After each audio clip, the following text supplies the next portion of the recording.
Okey, Assalamualaikum dan salam sejahtera. Apa khabar anak-anak? Okey, hari ini kita akan sambung lagi Matematik tingkatan 5, okey, SSM. Okey, topik yang ke-8 iaitu pemodelan matematik. Okey, standard pembelajaran kita hari ini ialah menerangkan pemodelan matematik. Okey, apakah itu pemodelan matematik? Okey, dalam bab ni, okey, kita akan diperkenalkan dengan proses membina model matematik ataupun dikenali sebagai pemodelan matematik.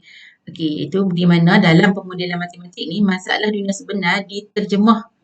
Okey, masalah dunia sebenar ni diterjemah sebagai masalah matematik. Okey, maksudnya kita nak tukarlah.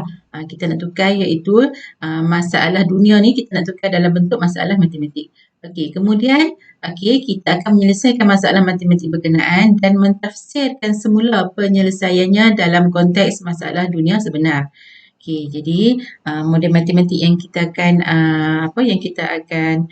belajar tu, yang kita akan proses tu ialah dia adalah perwakilan bagi satu sistem atau senario yang digunakan untuk memperoleh kefahaman secara kualitatif dan ataupun kuantitatif bagi masalah dunia sebenar serta meramalkan pelakuan masa depan.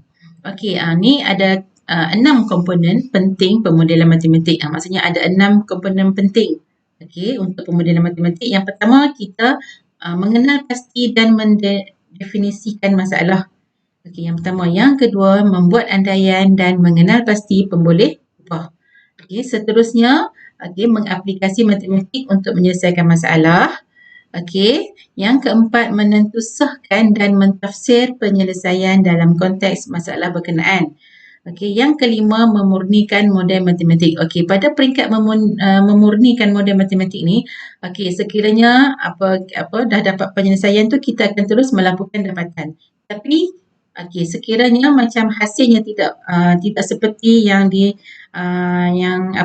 sepatutnya, maka kita kena ulang semula proses ni, iaitu proses yang pertama, yang kedua, yang ketiga dan yang keempat. Sekarang kita tengok contoh.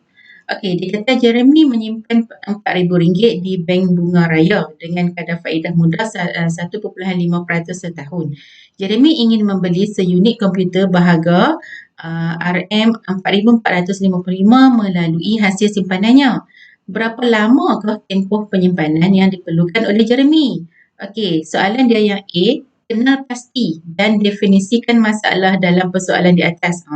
So, kita kena pasti dan definisikan masalah tersebut.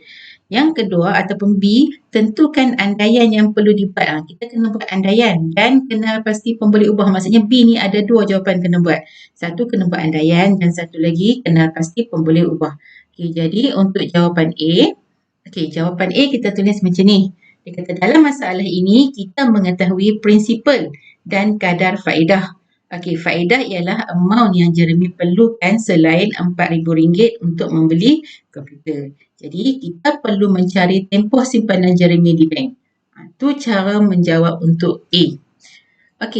Seterusnya kita tengok B. B dikata tentukan andaian yang perlu dibuat dan kena pasti pemberi ubah. Andaian tu buat macam mana? Kita buat macam ni.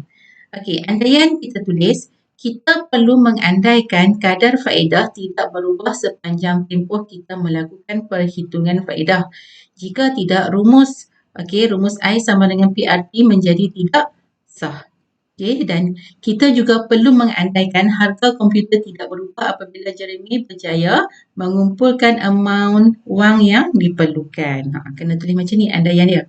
Selepas kita tulis andaian, kita kena kenal pasti pemboleh ubah. Apa dia punya pemboleh ubah dia? Jadi kita tulis pemboleh ubah dia. Pemboleh ubah yang terlibat ialah I untuk faedah. P untuk prinsipal, R untuk kadar faedah dan T untuk masa dalam tahun. Kita kena tulis macam ni. Boleh anak-anak? Ini adalah latih kendiri 8.1A. Terdapat dua soalan. Soalan yang pertama, dia kata perjalanan sebuah bot ke arah hulu sungai yang meliputi dua tempat yang terletak di tepi sungai mengambil masa 6 jam. Perjalanan balik bot ke hilir sungai mengambil masa 5 jam. Jika kelajuan arus sungai ialah 2 km per jam, berapakah kelajuan bot di atas air tenang? A dia kata kenal pasti dan definisikan masalah dalam persoalan di atas. Okey, B dia kata tentukan andaian yang perlu dibuat dan kenal pasti pemboleh ubah dalam menyelesaikan masalah di atas. Okey, untuk soalan yang pertama ni, okey kita buat macam ni. Okey, untuk A kita kata dalam masalah ini kita mengetahui kelajuan arus sungai dan masa perjalanan di antara dua tempat di tebing sungai. Okey, lepas tu kita perlu mencari kelajuan bot di atas air tenang.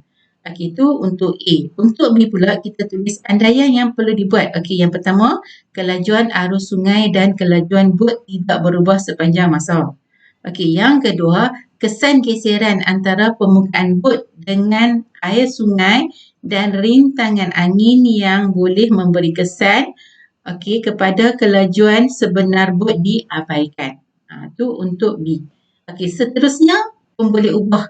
Okey, pemboleh ubah yang terlibat ialah kita tulis pemboleh ubah yang terlibat ialah V untuk kelajuan bot, T untuk masa perjalanan dan S untuk jarak di antara dua tempat di sepanjang tebing sungai. Okay, ini cara kita nak tulis jawapan untuk soalan nombor 1. Okey. Okey, untuk soalan nombor 2 yang latihkan diri 8.1A tu. Okey, secara berkumpulan, baca soalan di bawah dan layari internet untuk mendapatkan maklumat. Okey. Okey, dia punya maklumatnya dia punya situasi dia macam ni. Anda baru sahaja menamatkan pengajian ijazah dalam bidang pemasaran dan ditawarkan kerja sebagai eksekutif pemasaran oleh dua buah syarikat berbeza.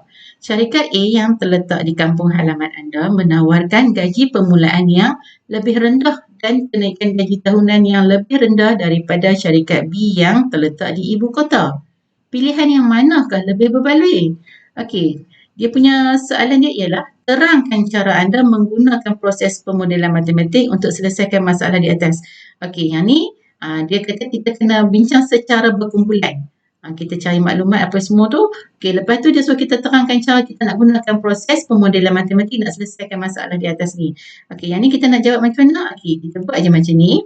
Okey, kita tulis sebagai aktiviti berkumpulan. Sebab dia kata tadi secara berkumpulan kan. Jadi kita kena tulis aktiviti berkumpulan. Iaitu bincang dari segi sewa rumah, kos minyak, tol dan sebagainya. Tertypo pula. Kita tinggal tol dan sebagainya. Okey, itu sahaja cara untuk menjawab soalan. Okey? Okey, boleh anak-anak? Okey, terima kasih. Okay, Assalamualaikum.